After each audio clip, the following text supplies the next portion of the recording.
My name's Joshua Hedley. I'm from Nashville, Tennessee. How did you start in music? I got a fiddle when I was 8 years old, and I just started playing and pretty quickly started sitting in with people with these older bands, you know, and in bars and stuff in my hometown, and started playing professionally when I was 12, and then moved to Nashville, and has just been playing in bars my whole life. Wow, that is. Yeah. Going to say, what age did you take to the fiddle? I mean, Yeah. who introduced you to the fiddle? Nobody really knows. I asked for a fiddle when I was 3. My parents didn't listen to country music. Nobody really knows why I knew what a fiddle was or why I wanted one, but I asked for one when I was 3, and then when I asked again when I was 8, and they figured I was serious, and they got me a fiddle, and that's when I started playing. What was the first music you put on vinyl? What was your first release? This is my first release. Really? Mm-hmm. Can't believe that one. The way you sound, man, I can't believe. I've been at it a long time, and I've been a sideman for years and years and years. I played on a bunch of records, played fiddle on a bunch of records, but this is my first solo release. You have a new album, Mr. Jukebox. Could you tell us a little bit about that? Yeah, Mr. Jukebox is just sort of a collection of songs I wrote. I just wanted to make something kind of classic, and the title track's about my life, you know, growing up in bars and playing music for tips and stuff. You get to feel like a human jukebox, you know. People come up, throw $5 in the jug and ask you to play a song, you know. They request a song, and it makes you feel like a jukebox. So, and you know, a lot of it's I'm always up there watching. Everybody thinks they're watching the band, you know, but I'm up there on stage watching all of you guys, and so I kind of touch on that in the song too. That weird old thinker. Mm-hmm. That is absolutely. Thank you, thank you. I heard it on YouTube yesterday. You said it was like a request to a song about Yeah, well, I mean, you know. was it another singer? Yeah, there's an ex-girlfriend, you know, wrote a song. And it's just sort of autobiographical, just kind of about my life and who I am, a little window into my weird brain. Like Father, like Son. Yeah. Absolutely love that. How did you get hooked up with Strug? Strug and I met through Yellow Wolf. I started working with Yellow Wolf, and you know, yeah, he was looking to incorporate more country influences into his sound.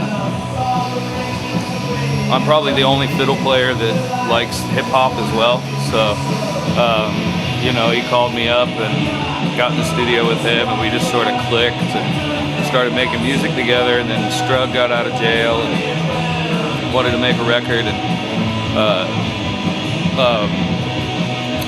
Wolf and I had actually made that track for him, but you know, I wrote the hook, and he figured it was perfect for Struggle, so we gave that track to Struggle, and he made a great song out of it. Yeah. Fantastic. Yeah, love it. Absolutely love it. You have worked with many people. You could tell us about a few of them, you know, Johnny Rich, for instance.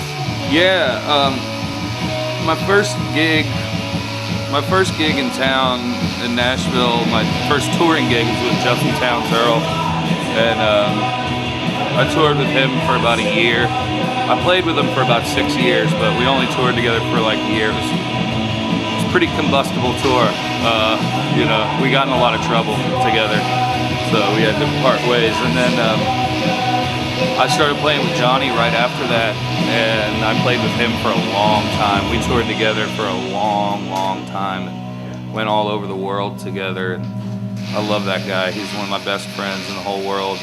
One of my favorite writers and performers. And yeah, he's just a top-notch dude. I love him. He sounds great. Yeah, he sounds Yeah. great.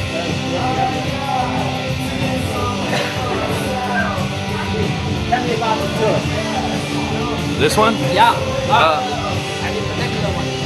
Well, I mean, right now I'm just sort of, the record's about to come out, and I'm sort of going around doing press in different markets and stuff. And flying over here for like 5 days, and then playing a couple shows here, and then flying to New York for a show and doing a bunch of press over there, and then LA, and just doing a whole bunch of stuff. I'm flying into Nashville on the 19th to play the Grand Ole Opry on the 20th, and then flying out to Charleston, South Carolina the next day.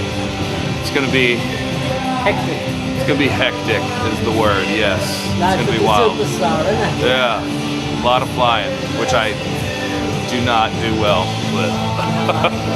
I'm not a big fan of flying. Fair enough. What was the worst thing that happened to you? What's that? The worst thing that ever happened to you? The worst thing that ever happened to me? Like in my career, or Yeah, just? in your life. I mean, on tour, in music. Oh, in music? Yeah. I'd have to say, you know, my dad passed away before I started having any success, and it's something he always believed in me, and he always supported me, and always wanted this for me. And you know, it took me a long time to get there, and you know, a big part of it was getting sober, and he died before I got sober, and then after I got sober, everything started taking off. So, you know, he's not going to get to see me play the Grand Ole Opry. So That's the biggest thing in the country, isn't it? yeah. But I know he'll be watching. Of course he will. Yeah, he'll be there. Yeah. So you did like to drink? Oh, yeah, among We all like to drink. other things. Yeah, pretty much anything I can get my grubby little hands on, I like to ingest. But not anymore. It's a much better life without that It shit. is. You don't need the hangover in the morning, but you don't think of it the night before. Yeah, no. That's the problem. Every day that I wake up without a hangover